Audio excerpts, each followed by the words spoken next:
What's up, y'all? It's Mulatto, Big Lotto. I want to encourage y'all to vote, especially my young people. You know what I'm saying? We want to make a change. We got to hit them polls. Make sure you registered in your state to vote. I'm registered. I'm voting. I need y'all to go vote too. Period. Let's make this change. Imagine that. The website for Florida voters to register to vote crashes for umpteen hours, impeding the ability of thousands and thousands of Florida voters to register to vote. Voter suppression is very real, folks. Be clear. Just like in Texas, and the Texas governor wants to only allow one ballot drop box per county. Texas is big as hell. So there could be as many as 500,000 people or 1 million people in a county that have to drive an hour, hour and a half each way to go drop their ballot off in that box. Voter suppression is very, very real. Please vote. Please register. Check your status. I moved recently and I had to change mine or update my address. It took 4 minutes. It's quick. It's easy. It's worth it. People fought for it. Please vote, y'all. Please vote. And if you don't believe in that process, please stay the hell off my page talking about what's it gonna help? It ain't gonna help. I ain't voting. Keep your negativity on your page. We pushing hope over here. Stay your goofy ass on your page with that stuff. Blessings. Vote, please. We're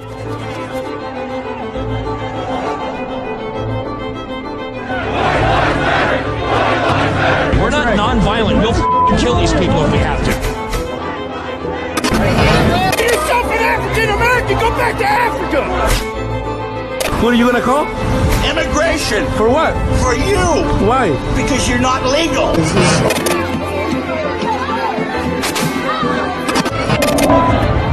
Islam.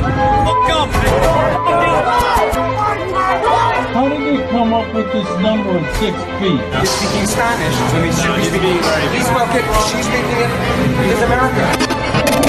You will not replace us.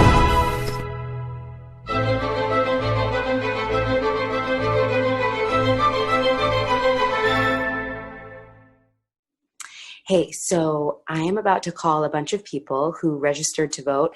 I'm going to thank them because I think they're amazing.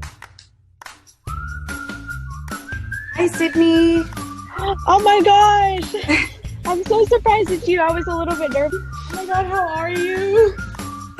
You're muted. And you didn't hear my scream. I just wanted to thank you so much for registering to vote. So I'm so excited.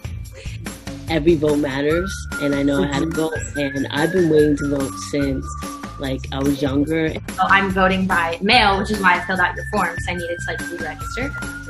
But yeah, it's my first presidential election, which is exciting. I think I'm going to do it in person. Now that I'm registered, I can be a poll worker. That was what I actually Yay! So don't let this opportunity go by. Check your registration right now.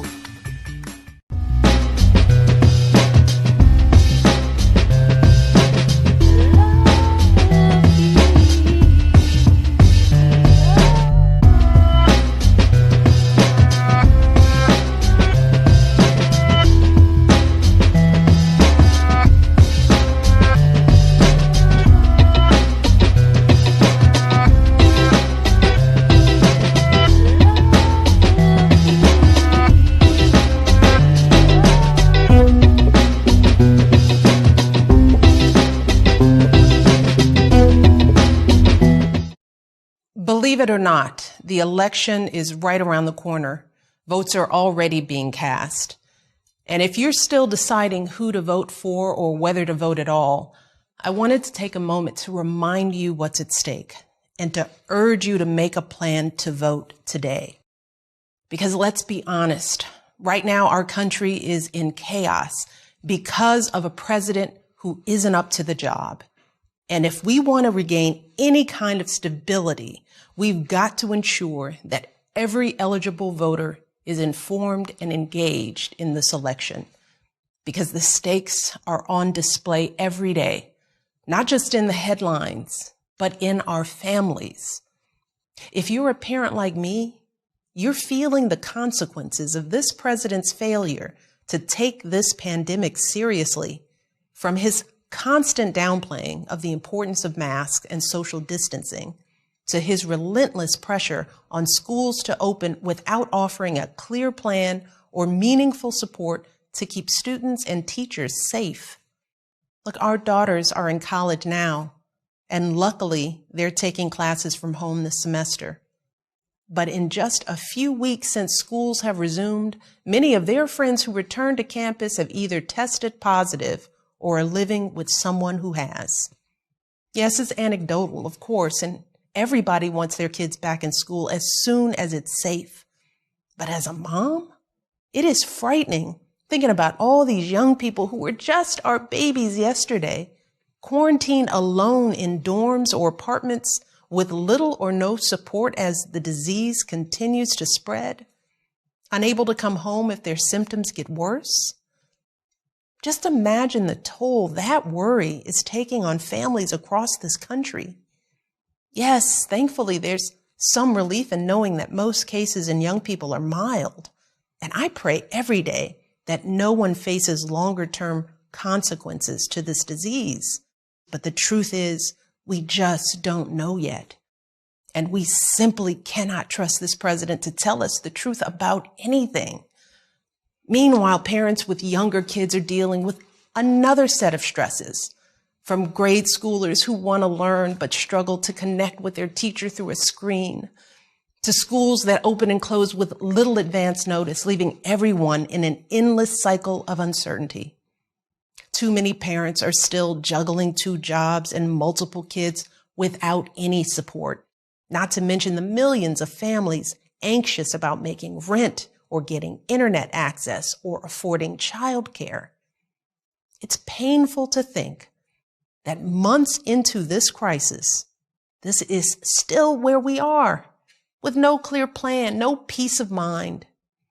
And the worst part is, it didn't have to be like this. Look around the world.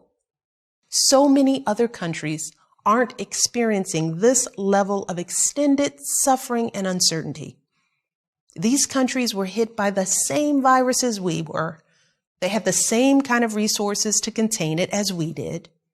But what they didn't have to contend with was this president, a man who had every resource at his disposal, the finest medical experts, our best intelligence, and yet ignored all the advice and failed to produce a plan to provide enough tests for worried families or protective equipment for our healthcare workers.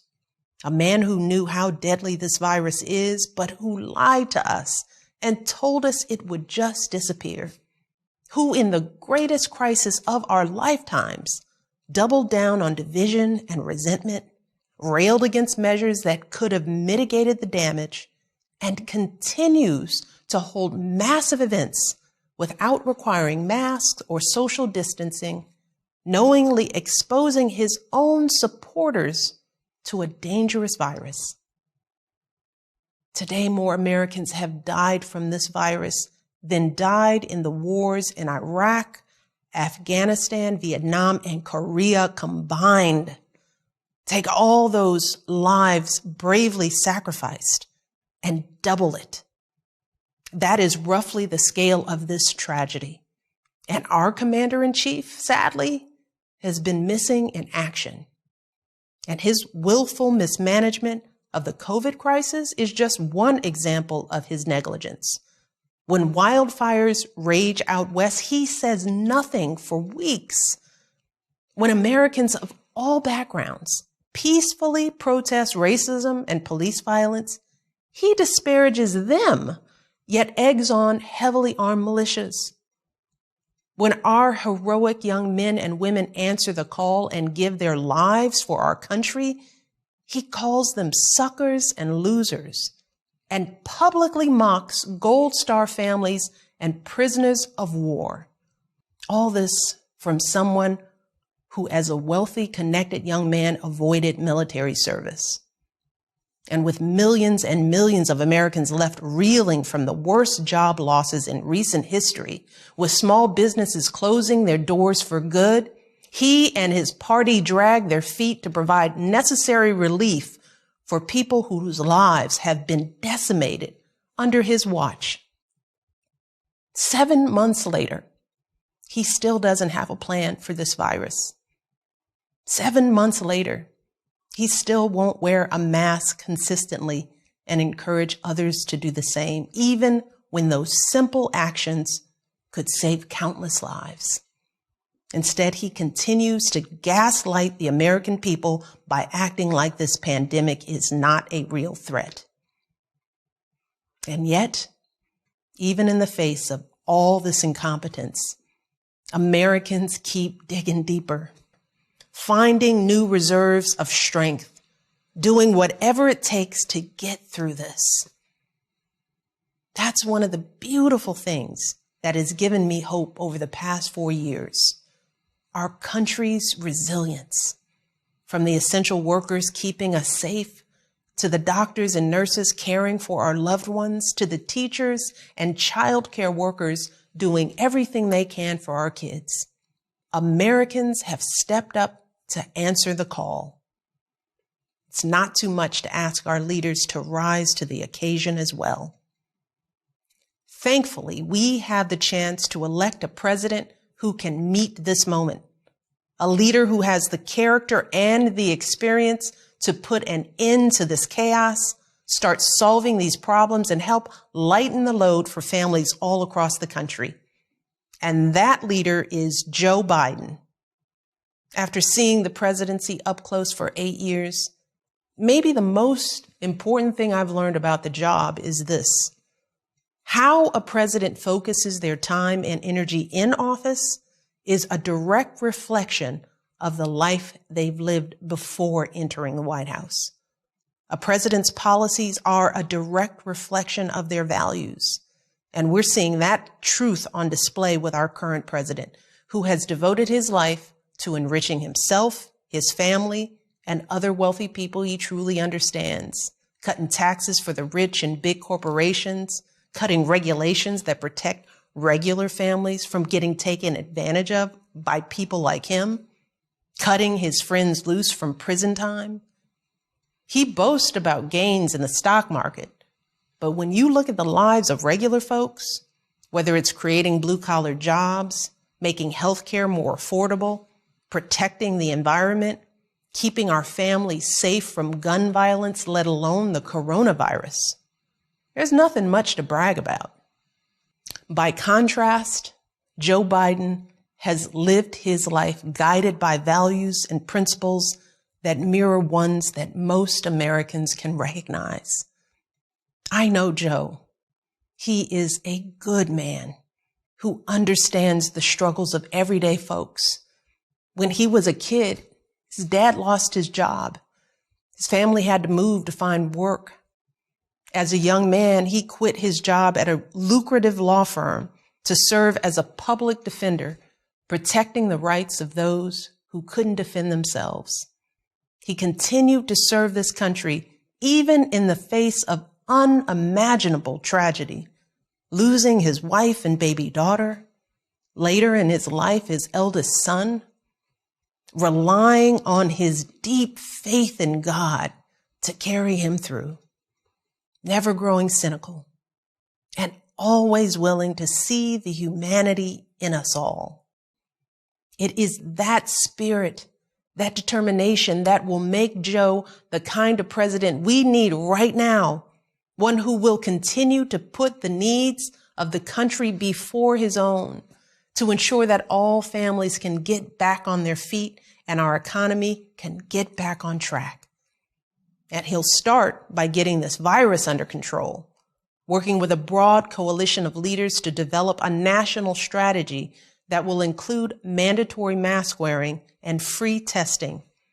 He'll get schools the resources they need to sort through this confusion. He will listen to doctors and scientists to make sure that any vaccine will be safe, effective, and available to everyone. And Joe Biden will also get back to work solving problems that this president has ignored or made worse these past 4 years. Joe will give working families a tax credit for childcare. He'll roll back those tax cuts for the rich and instead help small businesses and working families. He'll lower the cost of prescription drugs and give every American access to affordable health coverage. He'll work to restore trust between police and communities of color and address the racial discrimination that has plagued us for far too long. He will protect our planet. He will invest in our schools and bring people together to get something done, even across our differences. And we can trust Joe Biden to name Supreme Court justices who follow in the footsteps of Ruth Bader Ginsburg, judges who understand that justice and equality aren't theoretical ideas, but concrete matters that affect our health care, our livelihoods, and our bodies. This is the kind of leader our nation deserves. A leader who is tested and ready to dive right in. A leader who will lock arms with his terrific running mate, Kamala Harris, and bring us out of this downward spiral. A leader who will help heal this nation, and instead of tearing people apart, he will bring people together. It's a simple choice, really. A chance for a fresh start or 4 more years of this. But let's be very real.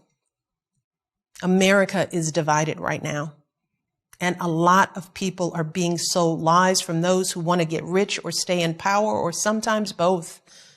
And as I've said before, we must all empathize with those who might not look like us or vote like us. We have got to put ourselves in one another's shoes. Look, think about it.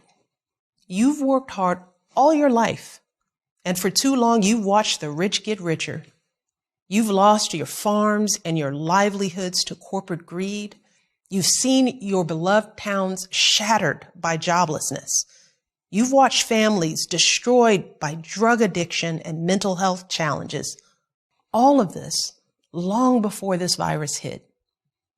And it is frustrating to hear some folks say that you've been the beneficiary of privilege, that the color of your skin gives you a head start. That is the reality for far too many hard-working, decent Americans. But right now, the president and his allies are trying to tap into that frustration and distract from his breathtaking failures by giving folks someone to blame other than them. They're stoking fears about Black and brown Americans, lying about how minorities will destroy the suburbs, whipping up violence and intimidation, and they're pinning it all on what's been an overwhelmingly peaceful movement for racial solidarity. It's true. Research backs it up. Only a tiny fraction of demonstrations have had any violence at all. So what the president is doing is once again patently false. It's morally wrong. And yes, it is racist. But that doesn't mean it won't work. Because this is a difficult time, a confusing time. And when people hear these lies and crazy conspiracies repeated over and over and over again, they don't know what to think. With everything going on in their lives, they don't have time to fact check falsehoods being spread throughout the internet. And even reasonable people might get scared. And the one thing this president is really, really good at is using fear and confusion and spreading lies to win. Look, I get it. But I also feel it. As a Black woman who has, like the overwhelming majority of people of color in this nation, done everything in my power to live a life of dignity and service and honesty, the knowledge that any of my fellow Americans is more afraid of me than the chaos we are living through right now, well, that hurts. It hurts us all. It is a heaviness that sits on our hearts. So I want to appeal for some empathy here too. I want everyone who is still undecided to think about all those folks like me and my ancestors, the moms and dads who worked their fingers to the bone to raise their kids right, the teenagers who wear hoodies while working hard to get their diplomas, the millions of folks who look like me and fought and died and toiled as slaves and soldiers and laborers to help build this country. Put yourselves in our shoes for just a moment. Imagine how it feels to wake up every day and do your very best to uphold the values that this country claims to hold dear: truth, honor, decency, only to have those efforts met by scorn, not just by your fellow citizens, but by a sitting president. Imagine how it feels to have suspicion cast on you from the day you were born, simply because of the hue of your skin. To walk around your own country scared that someone's unjustified fear of you could put you in harm's way. Terrified of what 4 more years of this kind of division might mean for the safety of you and those you love. Living with the knowledge that no matter how hard we try, how much good we do in the world, there will be far too many who will never see our humanity, who will project on us their own fears of retribution for centuries of injustice, and thus only see us as a threat to be restrained. And we know what happens next. A racial slur from a passing car, a job promotion that never comes, a routine traffic stop gone wrong, maybe a knee to the neck. Racism, fear, division. These are powerful weapons, and they can destroy this nation if we don't deal with them head on. So I want to ask every single American, no matter what party you normally vote for, to please take a moment to pause. Click off the news. Think about how you felt over these last 4 years, how quickly things have turned. And then think about what the next 4 years could mean for our country's future. The message we will send to our children about who we are and what we truly value. Think about what would possibly compel you to accept this level of chaos, violence, and confusion under this president and be willing to watch our country continue to spiral out of control. Because we can no longer pretend that we don't know exactly who and what this president stands for. Search your hearts and your conscience, and then vote for Joe Biden like your lives depend on it. Look, you all know that politics has never been my thing. But to all the young people out there, to all the Black and brown folks, to anyone who feels frustrated and alienated by this whole system, I get it. I really do. But in the face of all of the frustration and alienation I've experienced throughout my life, never once have I considered not voting as a viable option. Not once have I thought about foregoing a right and privilege that so many before me fought and died for. Not once have I let someone else's ignorance and hatred keep me from doing my duty as a citizen. Because I know we don't have the luxury to assume that things are going to turn out okay. We cannot afford to withhold our votes or waste them on a protest candidate. One of these 2 men will be president. And only if we vote for Joe Biden with power and with passion will our voices even have a chance at being heard. Because folks who are perfectly content with the status quo, who are quite happy with what's been going on these past 4 years, trust me, whether they say it out loud or not, they will vote too. So we can expect that this election will be won by the slimmest of margins, just like 4 years ago. A handful of votes per precinct in Pennsylvania or Arizona or Wisconsin or Florida or anywhere else will make all the difference. So we have got to make our plan to vote this instant. We've got to vote early so we have the peace of mind to know that our vote for Joe Biden is in the bank. We've got to go to iwillvote.com right now to request our absentee ballots and send them back immediately, or take them to a drop box or an election office. If we choose not to vote by mail, we've got to find out where and when we can vote early in person and show up the minute they open their doors. We've got to set aside time to vote on Election Day so that we don't get too busy. And we've got to reach out to others, starting in our own backyard. As I like to say, we got to tend our own gardens. That means reaching out to all those folks who we might not be able to count on voting. You know who they are, the folks who might not be as tuned in as we are. Make sure they request their ballots too. Make sure they know where their polling location is. Take them with you to vote if you need to. And make sure you text BELIEVE to 30330 to get involved today. Work like this may not feel as impactful as attending a protest, but trust me, it is absolutely the most important thing that we can do right now to save our democracy. It's simply what needs to be done. And that's what we've been doing for months. Just getting the job done. No matter the stress, no matter if something feels out of our control, because that's who we are as Americans. That is what we do.